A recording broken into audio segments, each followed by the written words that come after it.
이스라엘은 공격을 받았고 군대는 흩어지고 완전히 패주했습니다. 전과 같이 2절 그들이 다시 집결하기를 희망했을 때와 같이 진영으로 물러나지 않고 각자의 장막으로 돌아가서 각자 자신의 안전을 위해 이동하고 최선을 다했습니다. 집으로 돌아가는 길, 더 이상 머리를 맞대고 싶지 않은 절망감, 그리고 3만 명이 전쟁터에서 죽임을 당했다. 이스라엘은 더 나빴다.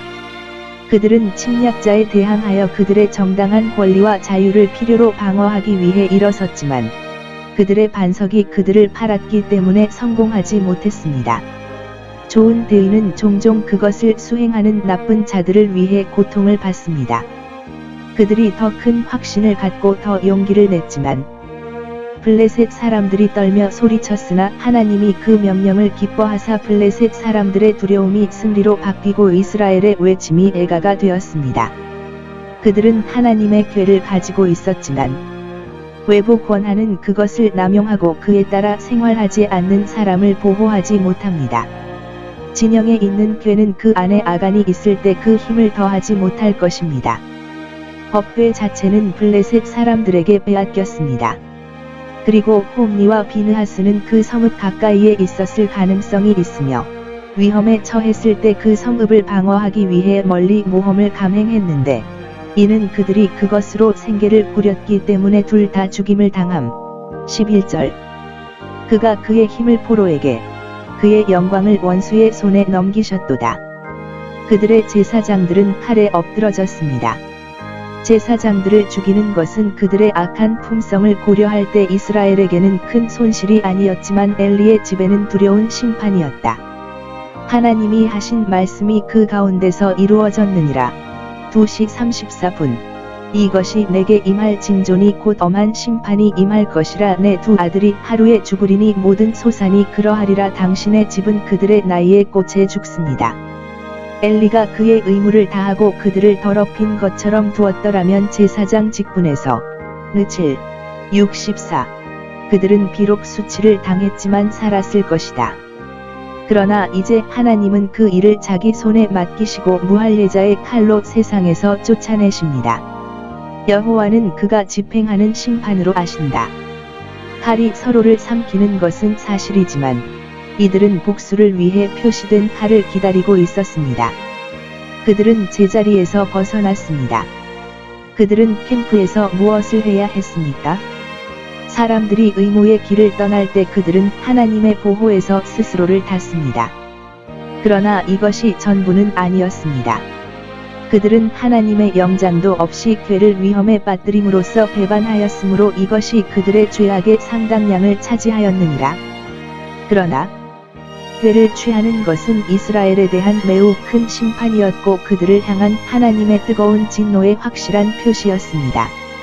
이제 그들은 그들의 사악함으로 말미암아 상실한 외적인 특권을 신뢰하고 하나님께서 그들에게서 떠나셨을 때 법궤가 그들을 구원할 것이라고 생각하는 그들의 어리석음을 깨닫게 되었습니다.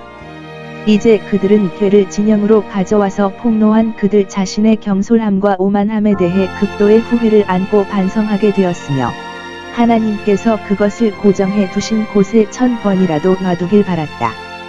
이제 그들은 하나님께서 헛되고 어리석은 자들에 의해 처방되지 않으시며 우리를 그의 궤에 묶으실지라도 그가 그것에 묶이지 않으시고 고통을 당하는 것보다 오히려 그것을 맹세한 원수의 손에 넘겨주실 것을 확신합니다. 거짓 친구들에게 더럽혀지고 그들의 미신을 용납합니다. 아무도 눈에 보이는 고백의 망토로 하나님의 진노를 피할 생각을 하지 못하게 하라. 블레셋 사람들과의 전투의 치명적인 문제에 대한 소식이 여기에서 실로에게 전해졌습니다. 나쁜 소식은 빨리 퍼집니다. 이것은 곧 온 이스라엘에 퍼졌습니다. 자기 장막으로 도망한 모든 사람은 그것을 너무도 분명한 증거와 함께 이웃 사람들에게 가져왔습니다. 따라서 그 팽은 즉시 우편으로 발송됩니다. 베냐민 사람이었습니다. 유대인들은 그가 사울이라고 생각합니다. 그는 자기 옷을 찢고 흙을 그 머리에 씌웠으니 이는 자기가 달리는 것을 본 모든 사람에게 슬픈 소식을 전하고 그로 인해 자신이 얼마나 충격을 받았는지 보여주기 위함이었습니다. 12절. 그는 곧장 실로로 갔습니다. 그것으로 여기에서 우리는 말합니다. 시에서 받은 방법. 엘리는 성문에 앉았으나 13, 18절. 사자가 먼저 그에게 말하기를 거려하여 그를 지나쳐 가며 모든 어려운 상황과 함께 성읍에서 고하였다. 그리고 이제 그것을 들은 모든 사람의 양쪽 뒤가 예언된 대로 따끔따끔했습니다. 그들의 마음은 떨렸고 모든 얼굴은 흑암으로 뒤덮였습니다. 온 성읍이 외쳤고 13절. 그들이 온 이스라엘에게 재앙이 되었을 뿐 아니라 실로에게는 특별한 손실이요 그곳에 파멸이 되었음이라. 법궤는 곧 블레셋 사람들의 손에서 구출되었지만 다시는 실로에 돌아오지 않았습니다. 그들의 촛대가 제 자리에서 옮겨졌으니 이는 그들이 처음 사랑을 버렸고 그들의 도성이 쇠약하여 가라앉아 없어졌음이라. 이제 하나님이 실로의 장막을 버리시니 그들이 그를 쫓아내니라. 340년 동안 법궤가 있는 축복을 받은 에브라임 지파는 명예를 잃었고 시 78, 60, 67. 얼마 후 그것은 유다 지파로 옮겨졌습니다. 그가 사랑하신 시온 산은 거기에 따른 것과 같다. 68절. 이는 실로 사람들이 그들의 방문에 나를 알지 못함이었더라. 실로 예루살렘의 이러한 포기는 오래 후에 상기되고 경고를 받으라는 말을 들었다.